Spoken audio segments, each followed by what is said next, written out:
medical cares and other things. There would be a lot of advantages, but it would be a massive tax cut.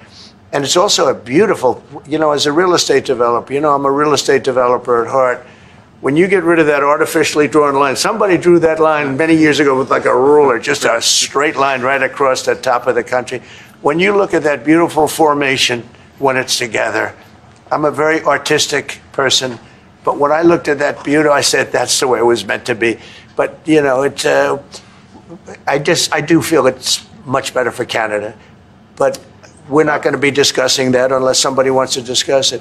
I think that there are tremendous benefits to the Canadian citizens, tremendously lower taxes, free military, which honestly we give you essentially anyway because we're protecting Canada if you ever had a problem.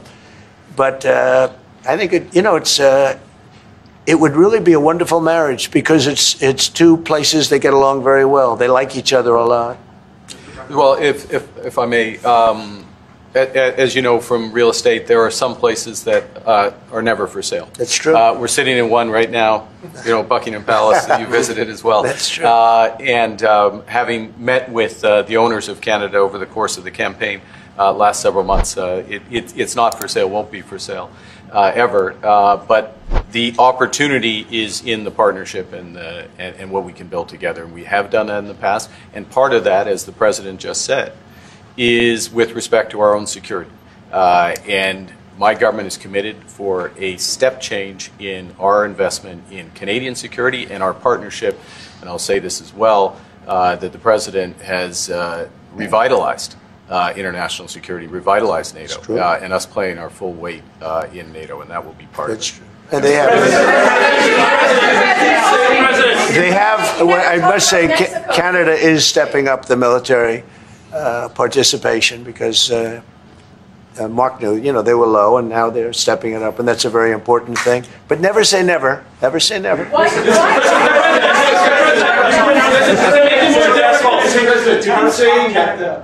would it take to get the tariffs off of Canada? Well, we'll be talking about different things. Like, we want to protect our automobile business, and so does Mark. But we want to make the automobiles, and we want to, we have a tremendous abundance of energy, more than any country. We have, just in Alaska alone, Anwar has been reopened now. Anwar is probably the largest find anywhere in the world. They say it's larger than Saudi Arabia. I don't know, but it's a lot. But we have tremendous amounts of energy. Other countries don't. We're both lucky in that way. They have energy. We have energy. We have more than we can ever use and more than we could ever sell, actually. And you have the same thing. So we're two countries that are very lucky. If you look at China, they don't have that. It's a big disadvantage. Other countries, most countries don't have. Most countries don't have that. So Canada and us, we have a lot of advantages over other places. When you consider what Mr. Carney just said, that Canada is not for sale, does this make the discussion a little more difficult to start on? No, not at all. No, not at all. No, time will tell. It's only time. But I say, never say never. I've had many, many things that were not doable, and they ended up being doable, and only doable in a very friendly way. But if it's to everybody's benefit, Canada loves us, and we love Canada. That's, I think, the number one thing that's important. But we'll see. I mean, over time, we'll see what happens. China. I was hoping you could clarify something. Earlier this morning in Capitol Hill, Secretary Besson said that there have been no negotiations yet with China. You have said something different. They want to meet, and they're doing no business right now. And those ships are turning around in the Pacific Ocean. Big turn. Those are big ships. Those ships take about 10 miles to turn. And, we lost $1 trillion to China on trade because of an incompetent president that we had who preceded me, grossly incompetent. You're finding it out more and more now. And by not trading, we're losing nothing. So we're saving $1 trillion. It's a lot. But they want to negotiate, and they want to have a meeting, and we'll be meeting with them at the right time. But you haven't met with them yet?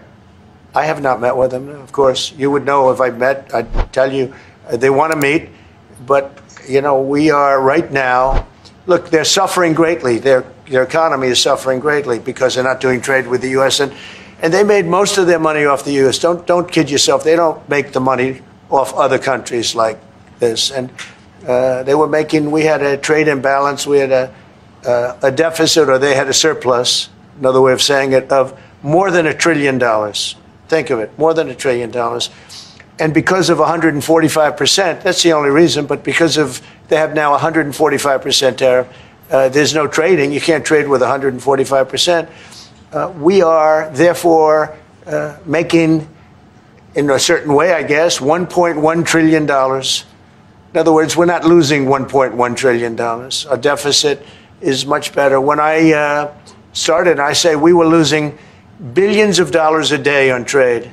That's rapidly turning around. We looked at numbers this morning. So we were losing, the United States during Biden was losing more than, I won't even give you numbers because they're so embarrassing, but billions of dollars a day on trade. Those numbers are rapidly turning between the tariffs. Don't forget, we're now getting 25% on cars, 25% on aluminum, 25% on steel, and maybe more importantly, massive numbers of companies are moving into the United States. Honda, we have tremendous, the car companies are moving in at levels we've never seen before. The biggest investment ever made in the United States is being made right now. Trillions of dollars. I would say we could be at $9 trillion. You could go back to other presidents. They haven't had $1 trillion for their entire term. Look at Biden. He had bad numbers. People were leaving. They weren't coming in. They were leaving with Biden, and he didn't know the difference. The only thing he knew is people coming in. You know who they were? Illegal immigrants, okay, from prisons, from mental institutions, from all sorts of places that weren't good, from gangs, from Venezuela. They were coming in and they were criminals and murderers, 11,888 people that murdered, and at least half of them murdered more than one person. This is what Biden led into our country. I'm bringing in big companies. We have Apple is investing $500 billion. We have Jensen, as you know, is going to be 500 biggest chip maker, or chip thinker, I call him. He's really a thinker more than a maker. But we also have the maker, Mr. Wei. I get to know them all in the last, it was a cram course. But they're all moving into America because of the tariffs. And I don't think people have appreciated it. Some people do. Some of the smart people do. So we have more money coming in. It's really an amazing thing. We have more money being invested in the United States now than at any time ever before in our history, and it's not even close. And I think the real number could be 9 or 10 trillion. We don't know everybody that's doing it. We have many. I just heard about a plant that's being built right now, a very, very top-of-the-line company, and they didn't come to the White House. They're just doing it because they're making it because if they build here, there are no tariffs. And this is the big market. This is the market. That sets us apart from it. This is the market where everyone wants to be. Now, if I didn't come here and do this, all of a sudden we wouldn't be the market where everyone wants to be. So we're able to do it in time. But we're going to have a great announcement. And I'm not necessarily saying it's on trade. Going to the beginning, we're going to have a great announcement over the next few days, an announcement that will be so incredible, so positive. And I'm not saying, I don't want you to think it's necessarily on trade. Just to finish, we also have a situation, because everyone says, when are you going to sign deals? We don't have to sign deals. We could sign 25 deals right now, Howard, if we wanted. We don't have to sign deals. They have to sign deals with us. They want a piece of our market. We don't want a piece of their market. We don't care about their market. They want a piece of our market. So we can just sit down, and I'll do this at some point over the next 2 weeks, and I'll sit with Howard and Scott and with our great vice president, who has done a really good job. We have some good news to report on a lot of fronts, but JD will be there and Marco, and we're going to sit down and we're going to put very fair numbers down, and we're going to say, here's what this country, what we want, and congratulations, we have a deal. And they'll either say, great, and they'll start shopping, or they'll say, not good, we're not going to do it. I said, that's okay, you don't have to shop. Now, we may think, well, they have a right, that maybe we were a little bit wrong, so we'll adjust it. And then you people will say, oh, it's so chaotic. No, we're flexible. But we'll sit down and we'll, at some point, in some cases, we'll sign some deals. It's much less important than what I'm talking about. for the most part, we're just going to put down a number and say, this is what you're going to pay to shop. And it's going to be a very fair number. It'll be a low number. We're not looking to hurt countries. We want to help countries. We want to be friendly with countries. But you keep writing about deals. When are we going to sign? It's very simple. We're going to say, in some cases, we want you to open up your country. In some cases, we want you to drop your tariffs. I mean, India, as an example, has one of the highest tariffs in the world. We're not going to put up with that. And they've agreed already to drop it. They'll drop it to nothing. They've already agreed. They would have never done that for anybody else but me. So we're going to put down some numbers, and we're going to say our country is open for business. And they're going to come in, and they're going to pay for the privilege of being able to shop in the United States of America. It's very simple. It's very simple. So I wish they'd stop asking, how many deals are you signing this week? Because one day we'll come and we'll give you 100 deals. And they don't have to sign. All they have to do is say, oh, we'll start sending our ships right now to pick up whatever we want or to bring whatever we want. It's very, very simple. And I think my people haven't made it clear. We will sign some deals, but much bigger than that is we're going to put down the price that people are going to have to pay to shop in the United States. Think of us as a super luxury store, a store that has the goods. You're going to come and you're going to pay a price, and we're going to give you a very good price. We're going to make very good deals, and in some cases we'll adjust. But that's where it is. And we've been ripped off by everybody for 50 years, and we're just not going to do that anymore. We can't do that. And we can't let any country do that to us. We're just not going to do it anymore.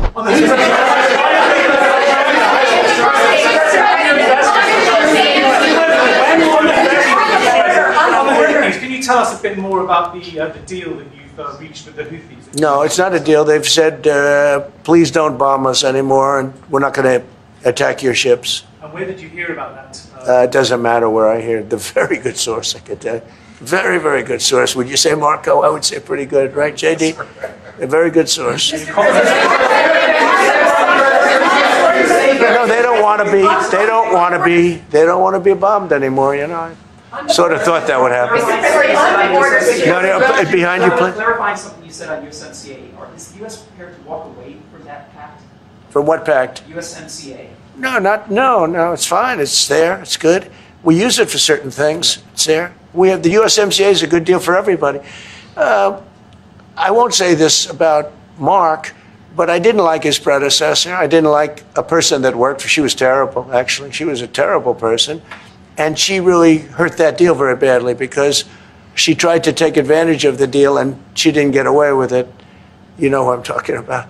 But so, you know, we had a bad relationship having to do with the fact that we disagreed with the way they viewed the deal. And we ended it. You know, we ended that relationship pretty much. The USMCA is great for all countries. It's good for all countries. We do have a negotiation coming up over the next year or so to adjust it or terminate it. Mr. President. I'll say a word on USMCA, if I may, Mr. President. It is a basis for a broader negotiation. Some things about it are going to have to change. And part of the way you've conducted these tariffs has taken advantage of existing aspects of USMCA. So it's going to have to change. There's other elements that are come, and that's part of what we're going to discuss. Right. During the campaign, Prime Minister Carney talked about the American betrayal. How do you react if Canada decided not to shop in the American store as much as before and decided to partner with other countries? Well, we don't do much business with Canada from our standpoint. They do a lot of business with us. We're at like 4%. And usually those things don't last very long. You know, we have great things, great product. The kind of product we sell, nobody else can sell, including military. Look, we make the best military equipment in the world, and Canada buys our military equipment, which we appreciate. But we make the best military equipment in the world by far. The missiles, the submarines, everything. Everything we have is really top notch. I rebuilt our military during our last term. Stupidly, we gave some away to Afghanistan, which shouldn't have happened. But that was, I think it was the most embarrassing moment in the history of our country. It was just very incompetent people. But if you look, the man that's now the head of our Joint Chiefs, he led the attack on ISIS for me. That's why he's the head of the Joint Chiefs. And Raising Cane, he was unbelievable. And as you know, we defeated ISIS in 3 weeks.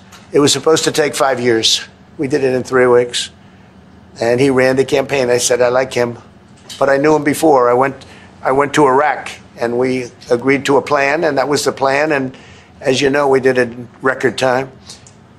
So we have the best equipment in the world. We have the best, a lot of things. And but Canada, it does a lot more business with us than we do with Canada. Yeah. Mr. President, can I ask about your investments, Mr. President? When do you think the investments that you've announced, the trillions, will finally hit economic data this year?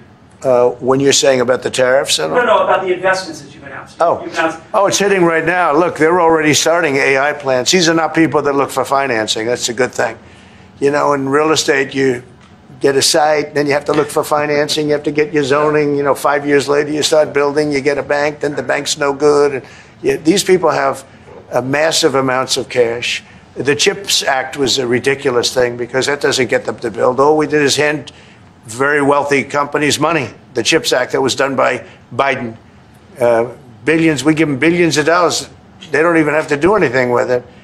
And then if you weren't, if you didn't have, and I don't want to be a wise guy, but if you didn't go with the DEI, if you didn't go with all of the different things woke, if you weren't woke, you couldn't even use the money.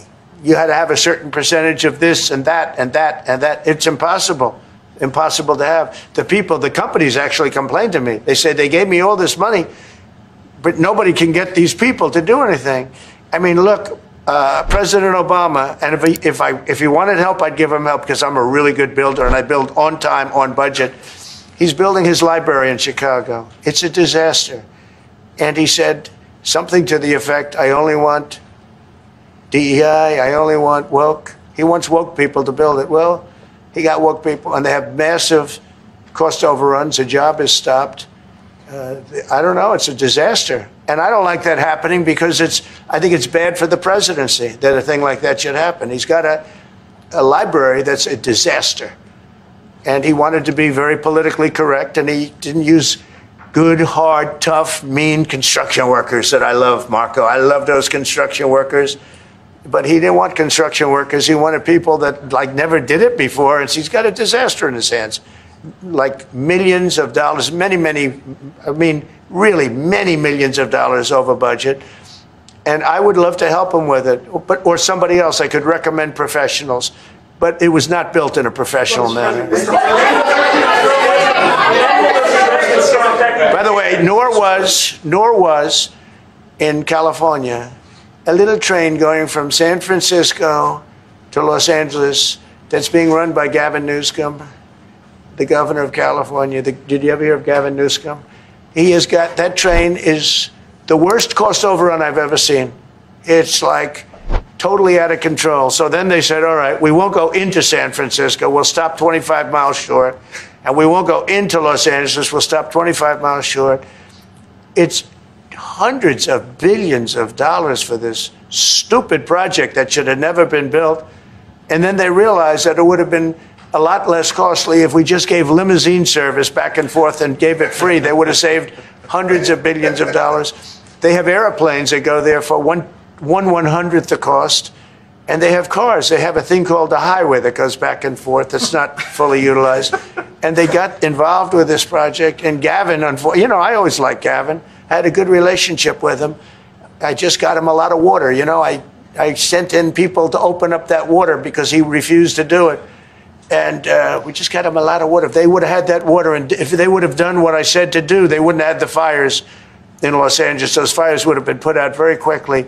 But if you think about it, and you got to take a look at this, it's the worst cost overrun I've ever seen. I've watched a lot of stupid people build a lot of stupid things, but that's the worst cost overrun I've ever seen, what's happening between San Francisco and Los Angeles. And you ought to ask about that because this government is not going to pay. I told our very great new Secretary of Transportation, he's doing a good job, Sean Duffy, I said, we're not going to pay for that thing. It's out of control. This is something that you don't have things like this. It's not even conceivable. Like 30 times over budget, 30 times. It's the craziest thing and now it's hundreds of, it was supposed to be a simple train. And I think the media should take a look at it.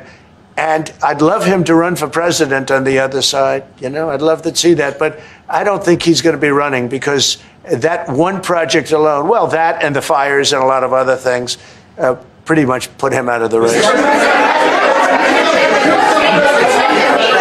President, what changes would you like to see to the USMCA? And steel and aluminum. And I think we have a baseline of 10% or something like that for the tariffs. But we're getting along very well. Right now, going no further, but we have an agreement. We did something with even parts. You want to discuss that, Howard, with respect to Canada, which helps Canada out? Sure. So we've made an arrangement with the car companies that 15% of their USMCA parts are included, and then 15% of foreign parts from the manufactured suggested retail price are not tariffed to help domestic manufacturing really thrive. So it gave them a chance to be able to build their car parts factories if they're going to. A lot of these companies already have factories, and what they have to do is just fill them out. But they're able to build them in the United States, so we gave them a pretty substantial period of time. Just to clarify, Mr. President, is there anything the Prime Minister can say to you today to change your mind on tariffing Canada? Tariffing cars? Tariffing Canada. Is there anything he could say to you in the course of your meetings with him today that would get you to lift tariffs on Canada? No. Why not? Just the way it is. What's the first state? Yeah. If Canadians don't want it, would you respect that? Sure, I would. But this is not necessarily a one-day deal. This is over a period of time they have to make that decision. Yes, go ahead. Yeah, if I may. Well, respectfully, Canadians' view on this is not going to change on the 51st state. Secondly, we are the largest client of the United States in the totality of all the goods. So we are the largest client of the United States. We have a tremendous auto sector between the two of us, and the changes that made have been helpful. 50% of a car that comes from Canada is American. That's not like anywhere else in the world. And to your question about is there one thing? No, this is a bigger discussion.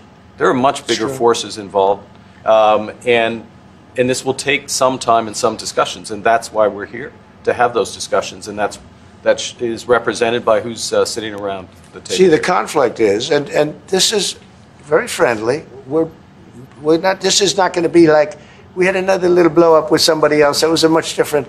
This is a very friendly conversation, but we want to make our own cars. We don't really want cars from Canada, and we put tariffs on cars from Canada, and at a certain point, it won't make economic sense for Canada to build those cars. And we don't want steel from Canada because we're making our own steel, and we're having massive steel plants being built right now as we speak. We really don't want Canadian steel, and we don't want Canadian aluminum and various other things because we want to be able to do it ourselves. And we, because of past thinking of people, we have a tremendous deficit with Canada. In other words, they have a surplus with us. And there's no reason for us to be subsidizing Canada. Canada's a place that will have to be able to take care of itself economically. I assume they can. I will tell you that Trudeau, when I spoke to him, I used to call him Governor Trudeau. I think that probably didn't help his election. But when I spoke to him, I said, so why are we taking your cars? Why are we taking we want to make them ourselves. I mean, I said, and if the price of your cars went up, or if we put a tariff on your cars of 25%, what would that mean to you? He said, that would mean the end of Canada. He actually said that to me. And I said, that's a strange answer, but I understand his answer. But no, I mean, it's hard to justify subsidizing Canada to the tune of maybe $200 billion a year. We protect Canada militarily, and we always will. We're going to, that's not a money thing. But we always will. But, it's not fair. But why are we subsidizing Canada $200 billion a year, or whatever the number might be? It's a very substantial number. And it's hard for the American taxpayer to say, gee whiz, we love doing that. Thank you very much. We're going to have a very substantive. Thank you. Thank you very much.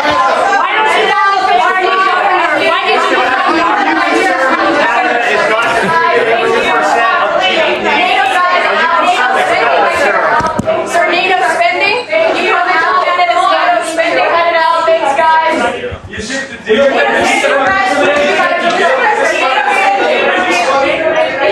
Why don't you call Mr. Carney the governor? Why do you call him Prime Minister? Thanks, guys. We're out. Thank you. Are you going to go to the World Cup games? Thanks, guys. Keep going. I'm just waiting for my pen. Thank you. Sorry. Thanks, guys. Go ahead, Rudy. Thank you. Thank you.